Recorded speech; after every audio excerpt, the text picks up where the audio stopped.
बारातियों की बस पर छलावा। जूते लो पैसे दो, जूते लो पैसे दो, दुल्हन के देवर तुम दिखलाओ ना यूं तेवर, जूते लो पैसे दो।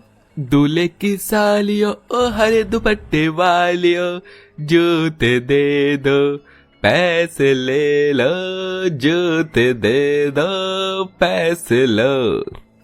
अरे बस करो बच्चों, पूरी शादी खत्म हो गई और तुम्हारा जूते 2 पैसे वालों ये खत्म ही नहीं हो रहा है।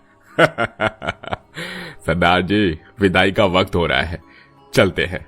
आओ सारे बाराती बस में बैठ जाओ और तुम दोनों बच्चों कार में बैठ जाओ। सुबह 4 घंटे बाद हम अपने गांव पहुंच ही जाएंगे। पापा अभी 2 बज रही है, क्या जल्दी है इतना जाने की, थोड़ा रुक तो जाइए। नहीं बेटा, टाइम हो गया है, उजाला निकलने से पहले पहुंचना है, बहू की रस्म भी करनी है। क्यों मेरी प्यारी बहू, चलो आरती। जी माँ जी।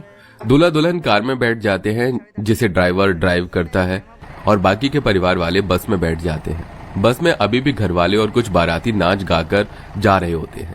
अरे अरे बस करो, कितना नाच गाना करते हो, अब शांति से बैठ जाओ। थके नहीं हो क्या शादी में?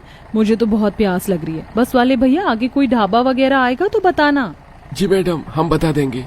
अरे बहू, मेरे पास पानी है, ये लो। जी पापा जी। रात के 2:30 बज रहे थे। बस काफी हद तक सुनसान रास्ते पर पहुंच गई थी, लेकिन ढाबे से पहले ही ड्राइवर को रास्ते में एक लाश दिखाई देती है, जिसे देखकर ड्राइवर जोर से ब्रेक मारता है, जिससे कमला के सिर में चोट लग जाती है। अरे ड्राइवर, कैसे गाड़ी चला रहे हो? तुम्हारी वजह से मुझे लग गई।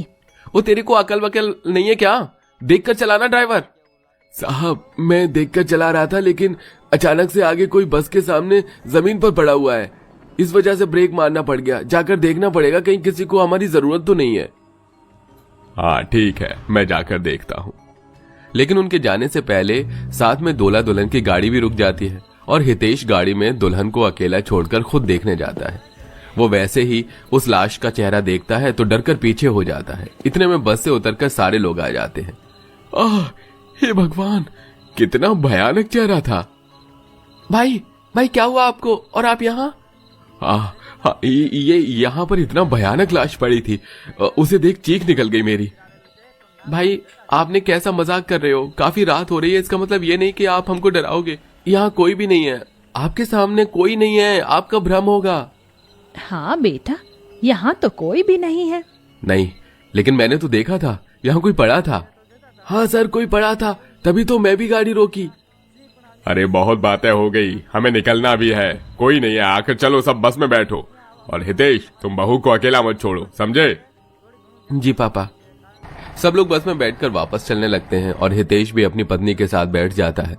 बाराती बस के पीछे दूल्हे की गाड़ी चलती जाती है। तभी बस ड्राइवर वापस गाड़ी रोक लेता है।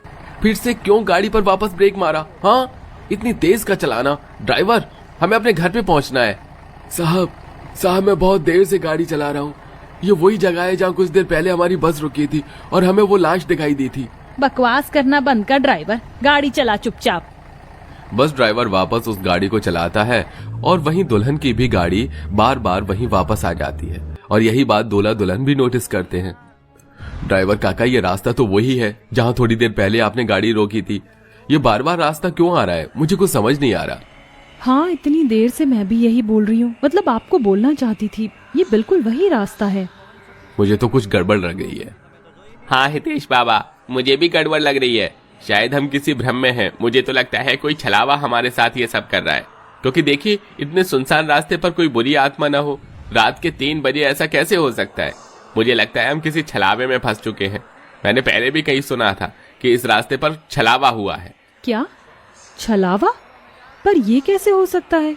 मुझे भी समझ नहीं आ रहा आरती, पर तुम चिंता मत करो। तभी ड्राइवर गाड़ी आगे चलाता है। वो कुछ दूर आगे जाते हैं, लेकिन तभी एक पेड़ की टहनी ड्राइवर के गले में घुस जाती है, और हितेश का ड्राइवर वहीं पर मर जाता है। ये देख वो दोनों बहुत डर जाते हैं।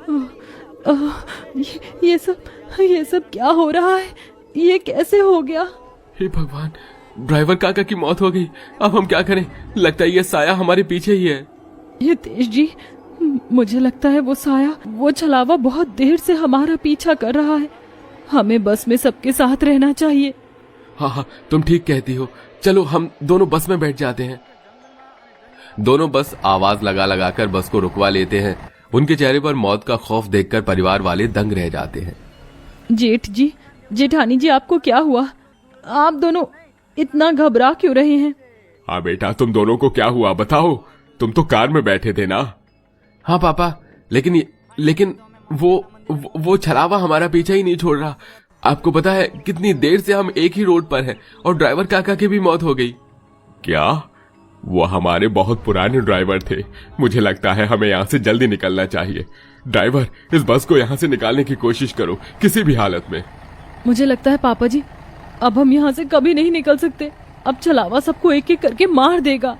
तभी बस ड्राइवर को अपने सामने एक भारी पत्थर आता हुआ दिखाई देता है।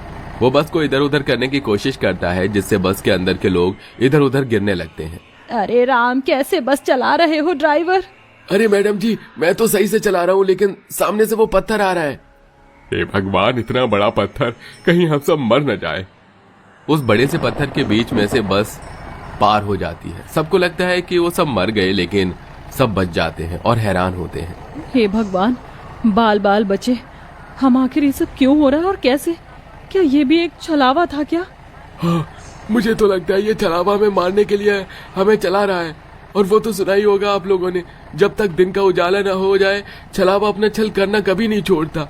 हमें कैसे भी करके उसके चंगुल से निकलना ही होगा। तभी सबको एक अजीब सी चीज की आवाज आती है।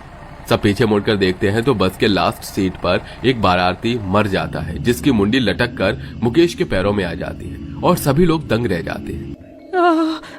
ये सब क्या हो रहा है? अब हम सब मर जाएंगे क्या? वो छलावा हमारे साथ ऐसा क्यों कर रहा है? कोई कुछ तो करो, रोको ये सब। माँ जी, पापा जी, हितेश, मुझे बहुत डर लग रहा है। मैंने सुना है छलावे को कोई नहीं रोक सकता क्योंकि वो रात में बहुत शक्तिशाली होता है। बहू, तुम इतना यकीन के साथ कैसे कह सकती हो? अरे आप सारी बातों को भूल जाइए, पर ये याद रखिए कि ये छलावा हमारे ही बीच, यानी कि हम में से कोई एक है और कभी भी कुछ भी हो सकता है। नहीं, आप सब मुझे ऐसे क्यों देख रहे हैं? मैंने कुछ नहीं किया। मैं नहीं हो सकता, वो जरूर ये ड्राइवर होगा। सबसे पहले गाड़ी इसी ने रोकी थी और इसे ही कोई लाश दिखी थी। नहीं, वो मैं नहीं हो सकता। सब लोग शांति से बैठ जाओ, समझे? ड्राइवर, तुम गाड़ी चलाओ। आरती, तुम यहाँ बैठो, मैं माँ को समझा कर आता हूँ, वो बहुत डर गई हैं। जी ठीक है। सब लोग सीट पर बैठ जाते हैं, लेकिन हितेश अपनी पत्नी के साथ ना बैठकर अपने माँ बाबूजी के साथ बैठता है। माँ, बाबूजी, मैंने अक्सर कहानी में सुना है छलावे को छल से ही जीता जाता है। वो जिस भ्रम में हमें रखे हुए है, हमें उसको तोड़ना होगा। देखो, बस को घूमते घूमते 3 घंटे हो गए हैं। अगले 1 घंटे में यानी कि 6 बजे या 5:30 बजे भी सूर्योदय हो जाएगा और रोशनी में छलावे की शक्तियां सभी कमजोर हो जाएंगी। उस वक्त हम उसे मार देंगे। बेटा, मुझे बहुत डर लग रहा है। हमें पता कैसे चलेगा कि वो छलावा कौन है? या हम सब परिवार वाले ही तो हैं। वो माँ, मैं आपको कुछ देर में बता दूंगा। और पिताजी, हमारे इस रास्ते में बार बार एक टनल आ रहा है। मैं ड्राइवर को कह दूंगा कि वो दिन के उजाले में भी बस को टनल के अंदर रखे। ठीक है बेटा, बहुत सावधानी से करना। मैं नहीं चाहता हम में से किसी की जान चली जाए। आप बेफिक्र रहिए पिताजी। हितेश ड्राइवर को ऐसा समझा देता है और चुपचाप अपनी पत्नी के पास बैठ जाता है। अब ड्राइवर भी टनल क्रॉस करके बस को बार बार टनल के पास से ही निकालता है और ऐसे ही सुबह के 6 बज जाते हैं। वो टनल के अंदर ही बस को रखता है। तभी हितेश, माँ, मुझे पता चल गया कि वो छलावा कौन है। वो कार्तिक है और अक्षरा भी। जरूर इन दोनों पति पत्नी में से ही कोई छलावा है। जब भी तो ये लोग इतना शांत बैठे हैं।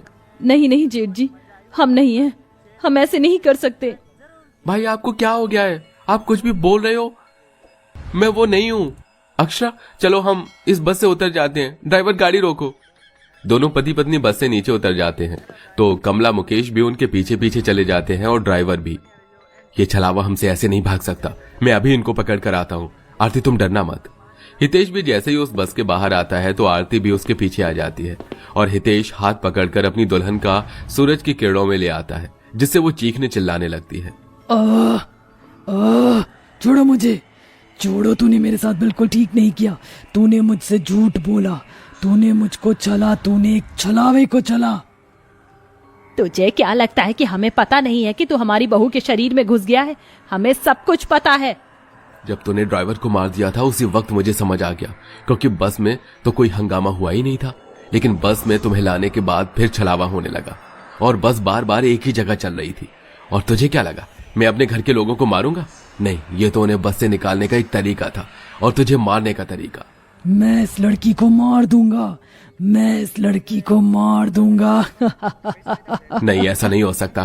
कार्तिक, ड्राइवर, जल्दी से उस बस पर पेट्रोल छिड़को, जलाओ उसे। तभी हितेश अपने छलावे पत्नी को सिर पर एक तेज डंडा मारता है और उसके शरीर से छलावा निकल जाता है। वो बेहद असहाय होता है, इसलिए हितेश उस पर भी वार करता है और उसे बस के अंदर फेंक देता है। कार्तिक जल्दी से उस बस में आग लगा देता है और बस के साथ उस छलावे की कहानी भी हमेशा के लिए खत्म हो जाती है और आरती को भी होश आ जाता है और सब लोग सुरक्षित